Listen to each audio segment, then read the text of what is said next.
नमस्कार दोस्तों, आप सभी का हार्दिक स्वागत करता हूं। महेंद्र आकोदिया।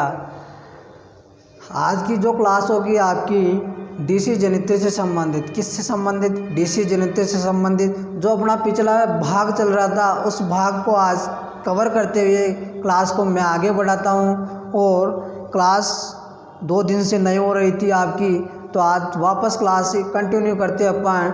अभी जनित्र का वर्गीकरण में चल रहा था टॉपिक आपका कंपाउंड जनित्र। कौन सा? कंपाउंड जनित्र। अब कंपाउंड जनित्र होता है क्या है? यानी कि कंपाउंड का मतलब होता है यौगिक। यौगिक का मतलब होता है 2 या 2 से अधिक तत्वों को आपस में मिला दिया जाए। क्या? 2 या 2 से अधिक तत्वों को आपस में मिला दिया जाए तो एक बन जाता है कंपाउंड। क्या बन जाता है? कंपाउंड या यौगिक, है ना। यानी कि अपन के 2 जनित्र होंगे, एक तो सीरीज, दूसरा होगा शंट। इन दोनों को आपस में मिलाएंगे अपन तो बनेगा आपका कंपाउंड। क्या बनेगा? कंपाउंड। वह कंपाउंड कैसे बनता है देखते हैं हम आगे। इसके अंदर क्या होता है? कंपाउंड जनित्र। क्या? कंपाउंड जनित्र।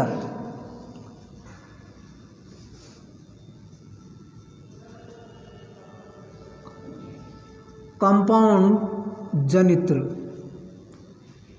कंपाउंड जनित्र के अंदर 2 वाइंडिंग होती है। कितनी वाइंडिंग होती है?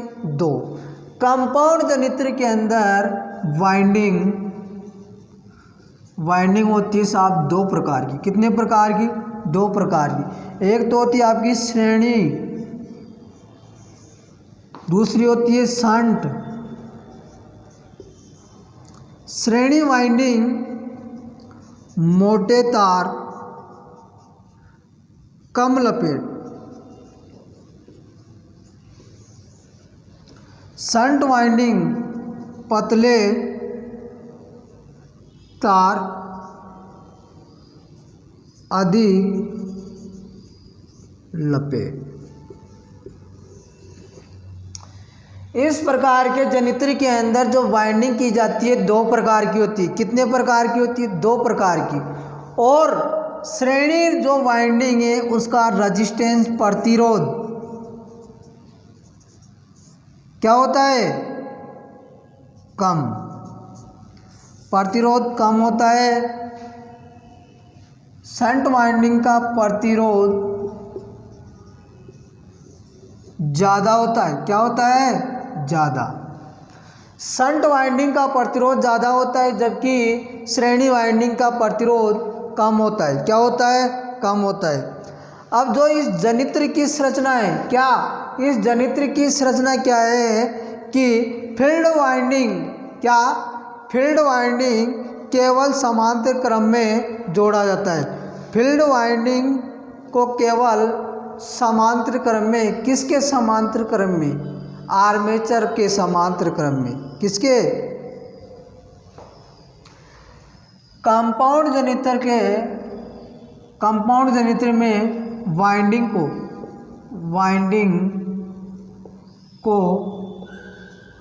आर्मेचर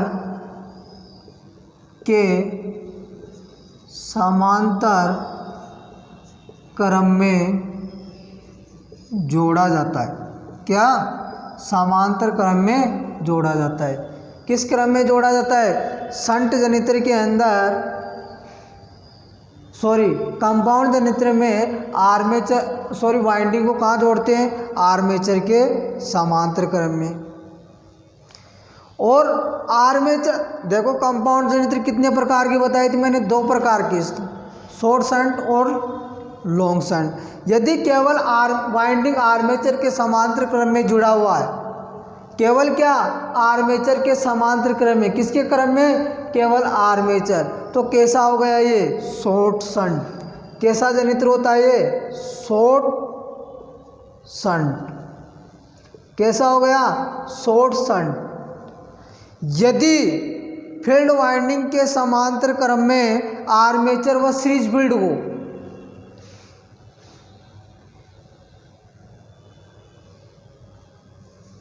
यदि वाइंडिंग को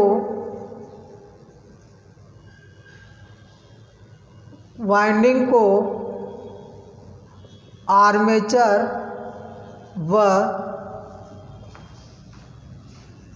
सीरीज फील्ड को जोड़ा जाता है, सीरीज फील्ड को समांतर में जोड़ा जाता है। तो कैसा हो गया? Long shunt. यानी कि जो उनका डायग्राम बनता है, डायग्राम इस प्रकार से, जैसे मान लो सपोज करो इसके अंदर बोल दिया उसने वाइंडिंग को केवल आर्मेचर के समांतर क्रम में जोड़ा जाता है। किसको? वाइंडिंग को केवल आर्मेचर के समांतर क्रम में। जैसे कि मान लो यह आपकी फील्ड वाइंडिंग है, फील्ड वाइंडिंग, शंट वाइंडिंग या फील्ड वाइंडिंग कोई सी मान लो, और ये ले लिया आपका आर्मेचर, और ये ले लिया आपकी शंट सीरीज वाइंडिंग। ये हो गई सीरीज वाइंडिंग, ये हो गई आपकी शंट वाइंडिंग, ये हो गया आपका आर्मेचर। अब इसके अंदर बोला गया है कि कंपाउंड जनित्र के अंदर वाइंडिंग दो प्रकार की दिखाई दे रही है आपको। वाइंडिंग एक तो शंट वाइंडिंग, दूसरी सीरीज वाइंडिंग। अब इसके अंदर बोल रहा है साहब आपको ये कि कंपाउंड जनित्र के अंदर जो फील्ड वाइंडिंग है केवल आर्मेचर के समांतर क्रम में हो। जो आपका लगा हुआ केवल क्या लगा हुआ है? आर्मेचर। और आर्मेचर के समांतर क्रम में क्या लगी हुई है? Shunt field. क्या लगी हुई है? शंट फील्ड लगी हो तो किस प्रकार का जनित्र होगा?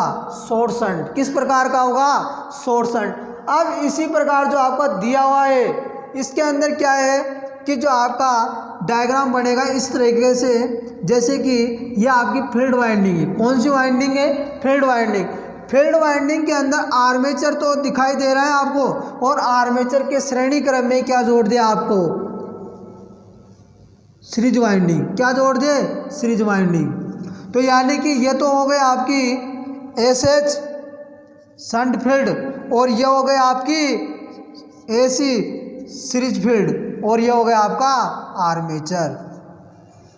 तो यानी कि इसके अंदर बोला गया है कि कंपाउंड जनित्र के अंदर वाइंडिंग को आर्मेचर व कंपाउंड जनित्र के अंदर जो फील्ड वाइंडिंग है आपकी शंट फील्ड को केवल आर्मेचर व सीरीज फील्ड के समांतर क्रम में जोड़ा जाता है, तो हो जाता है लॉन्ग शंट। कौन सा? Long shunt. यानी कंपाउंड जनित्र कितने प्रकार के? दो प्रकार के। एक तो हो गया शॉर्ट शंट, दूसरा हो गया लॉन्ग शंट। अब इसका और भाग बताता हूं मैं, डिफरेंशियल और कम्युलेटिव। अगला भाग आ रहा आपका कंपाउंड जनित्र से संबंधित डिफरेंशियल और कम्युलेटिव। अब ये डिफरेंशियल और कम्युलेटिव भी क्या होते हैं देखते हैं आगे।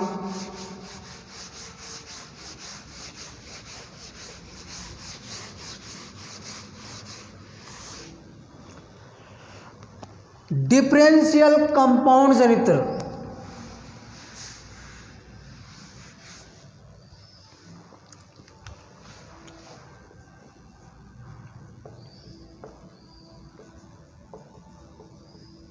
डिफरेंशियल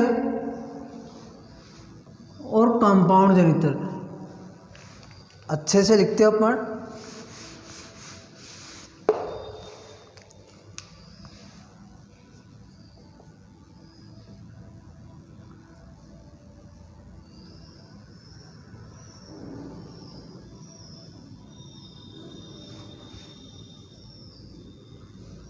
डिफरेंशियल कंपाउंड जनित्र यानी अंतर पैदा करने वाला एक होता है आपका कम्युलेटिव कंपाउंड जनित्र।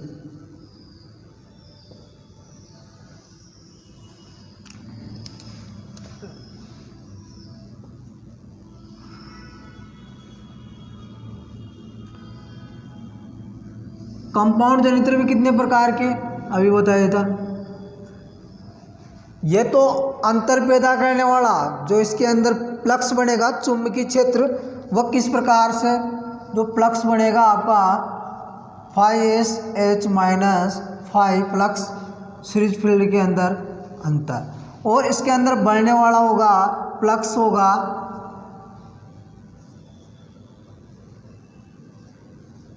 प्लस जुड़ने वाला। कैसा? जुड़ने वाला। जो बाइंडिंग के अंदर बढ़ने वाला फ्लक्स होगा इस प्रकार से दोनों के अंदर कम्युलेटिव और कंपाउंड। कम्युलेटिव और कंपाउंड के अंदर क्या होता है इसमें देखते अपन, यानी कि जो आपका जनित्र होता है, क्या जनित्र होता है वो इस प्रकार से डिफरेंशियल और कम्युलेटिव, दो प्रकार के। डिफरेंशियल क्या कर रहा है? अंतर पैदा कर रहा है। क्या कर रहा है? अंतर पैदा कर रहा है। लेकिन कम्युलेटिव क्या कर रहा है? जुड़ने वाला। क्या है? जुड़ने वाला। डिफरेंशियल कंपाउंड जनित्र के अंदर जैसे जैसे लोड धारा का मान बढ़ता है वैसे वैसे वोल्टता का मान घटता है। जैसे जैसे लोड धारा का मान बढ़ता है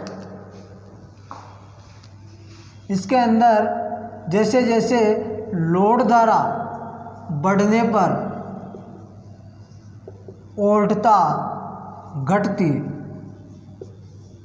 लोड धारा बढ़ने पर वोल्टता क्या होती है? घटती है। क्या? लोड धारा बढ़ रही है और वोल्टता घटती है। जैसे जैसे लोड धारा बढ़ेगी क्या, जैसे जैसे वोल्टेज घटेगा। यह आपका वोल्टेज ले लिया, इसको मान ली मैंने धारा, लोड धारा। अगर लोड धारा बढ़ रही है तो वोल्टेज जैसे जैसे क्या होगा? घटेगा। क्या होगा? घटेगा। एक और धारा एक और वोल्टेज, जैसे जैसे क्या लोड धारा बढ़ेगी वैसे वैसे वोल्टेज क्या होगा? घटेगा। क्या होगा? घटेगा। और डिफरेंशियल कंपाउंड जनित्र का उपयोग कहाँ किया जाता है? आर्क वेल्डिंग में। इसका उपयोग कहाँ किया जाता है? आर्क वेल्डिंग में।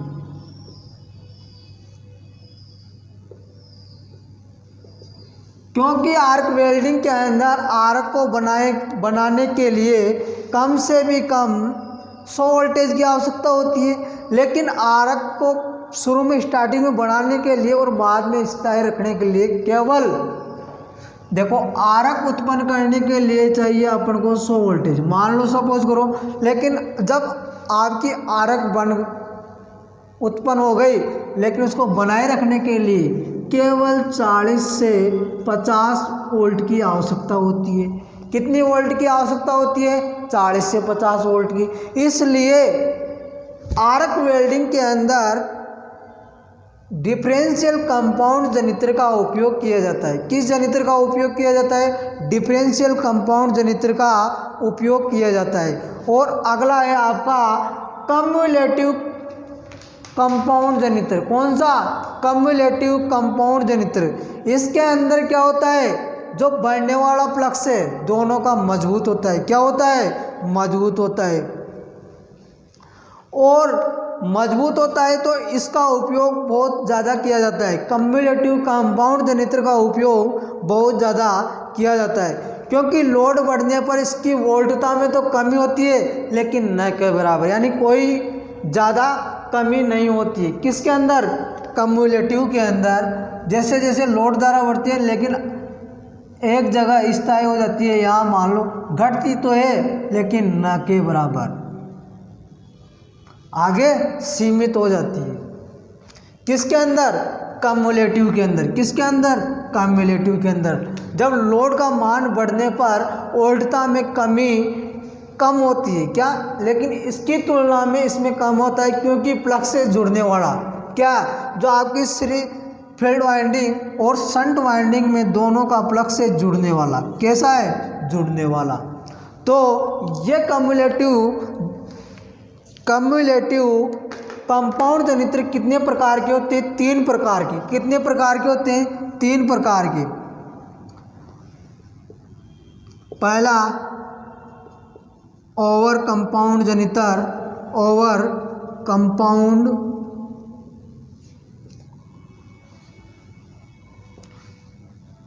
कंपाउंड जनित्र। दूसरा है लेवल कंपाउंड जनित्र। लेवल कंपाउंड जनित्र। एक और लास्ट का है आपका अंडर कंपाउंड। क्या? अंडर कंपाउंड जनित्र। Under compound जनित्र।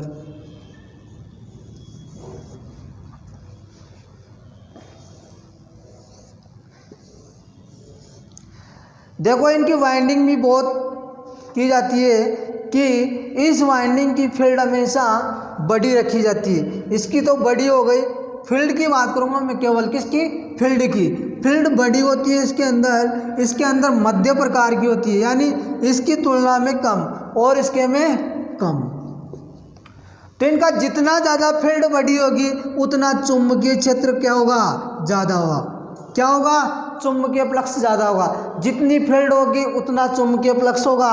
और देखो इसके अंदर फील्ड है कम, तो चुंबकीय क्षेत्र भी क्या बढ़ेगा, कम। तो यानी जनित्र भी बढ़ेगा कम क्षमता का, और इसकी तुलना में इसकी ज़्यादा है तो इसका ज़्यादा बढ़ेगा, और इसकी भी तुलना में इसका ज़्यादा है तो इसका सबसे ज़्यादा। और इस ओवर कंपाउंड जनित्र का उपयोग कहाँ किया जाता है, पर्याप्त दूरी में, जैसे रेलवे लाइट के अंदर, स्ट्रीट लाइट के अंदर इस प्रकार के जनित्र का उपयोग किया जाता है। ओवर कंपाउंड जनित्र का उपयोग स्ट्रीट लाइट व रेलवे लाइट के अंदर किया जाता है। किसके अंदर, स्ट्रीट लाइट, रेलवे लाइट के अंदर किया जाता है। जबकि लेवल कंपाउंड जनित्र का उपयोग कहाँ किया जाता है, लेथ मशीन में। कहाँ किया जाता है, लेथ मशीन में। लेवल कंपाउंड का उपयोग किया जाता है लेथ मशीन के अंदर। लोड नज़दीक हो, क्या, लोड तो लगाओ लेकिन कैसा हो, नज़दीक हो। इसके अंदर पर्याप्त दूरी 1 किलोमीटर 2 किलोमीटर तक चल जाएगा, कोई दिक्कत नहीं है, क्योंकि फील्ड ही बहुत मजबूत है। और इसकी फील्ड क्या थोड़ी कमज़ोर है, तो इसका लोड लगाओ, निकटतम लोड लगाओ। क्या, निकटतम यानी पास में लगाओ, जैसे लेथ मशीन। और इसका उपयोग किया जाता है इलेक्ट्रोप्लेटिंग के अंदर, धातु शोधन इलेक्ट्रोप्लेटिंग के अंदर कम्युलेटिव कंपाउंड जनित्र का भाग में अंडर कंपाउंड जनित्र का उपयोग किया जाता है। अब दोस्तों एक और, अब ये जनित्र तो पढ़ लिया अपन ने, इनके मध्य एक रिएक्शन होता है आर्मेचर रिएक्शन। आर्मेचर रिएक्शन पर क्या होती है, एक प्रभाव पड़ता है, चुंबकीय प्रभाव, बार बार चुंबकित विचुंबकित, बार बार चुंबकित विचुंबकित, यानी मुख्य फील्ड पोलों पर पड़ने वाला प्रभाव हुई। क्या, आर्मेचर द्वारा स्थापित जो आपका चुंबकीय फ्लक्स होता है, क्या होता है, चुंबकीय फ्लक्स। उस चुंबकीय फ्लक्स का मुख्य फील्ड पोलों पर पड़ने वाला प्रभाव क्या कहलाता है, आर्मेचर रिएक्शन। इस आर्मेचर रिएक्शन को कैसे दूर किया जाता है, आर्मेचर रिएक्शन को कैसे दूर किया जाता है, मान लो कोई पोल होते हैं, क्या, पोल, जैसे यह आपका आर्मेचर है, क्या, ये 2 पोल होंगे आपके, एक तो होगा N, दूसरा होगा S। ये होगा N, दूसरा होगा S। होता है कि नहीं होता है, यहाँ से धारा गुजरती, चुंबकीय बल रेखाएं गुजरती है, ये छेदन करता है, क्या करता है, छेदन करता है। और इसके मध्य एक अक्ष होती है, एक तो GNA, इसकी फुल फॉर्म होती है ज्यामिति उदासीन अक्ष, ज्यामिति उदासीन अक्ष। एक होती है MNA,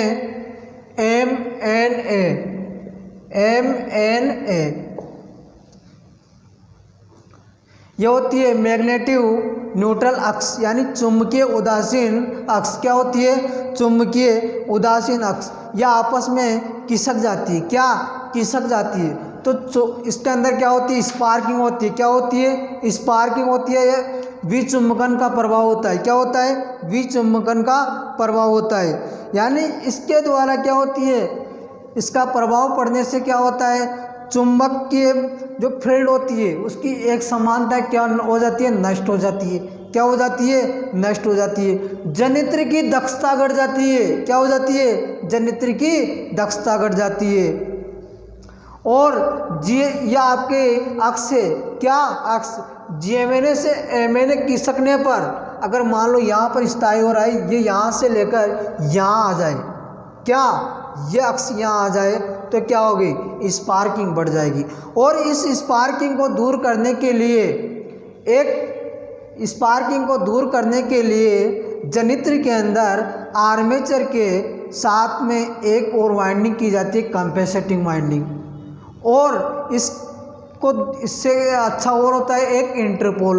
और इंटरपोलों को कहाँ लगाए जाते हैं? मुख्य पोलों के श्रेणी क्रम में। किसके श्रेणी क्रम में? मुख्य पोलों के श्रेणी क्रम में। कहाँ लगाए जाते हैं? मुख्य पोलों के श्रेणी क्रम में। और एक होता है जनित्र के अंदर कम्यूटेशन।